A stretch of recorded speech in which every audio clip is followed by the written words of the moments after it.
Hi guys, আমি সঞ্চালি। তো আজকে ডিনারে বানাচ্ছি ডিম কষা আর লুচি। তো ডিমে নুন হলুদ মাখিয়ে নিয়েছি আর তেলটা গরম হয়ে গেছে, তো ডিমটা ভাজতেও দিয়ে দিয়েছি। তারপর আলুটা ভেজে নিয়ে তাড়াতাড়ি করে মশলাটা কষে নেব।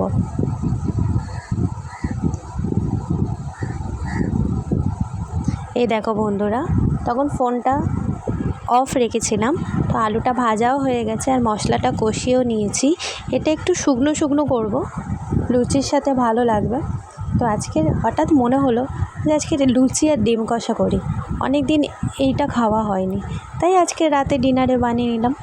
আমার ভিডিও যদি তোমাদের ভালো লেগে থাকে, প্লিজ বন্ধুরা চ্যানেলটিকে কিন্তু লাইক করো, শেয়ার করো আর সাবস্ক্রাইব করে দিও। আর এখন বানিয়ে নেবো গরম গরম ফুলকো লুচি।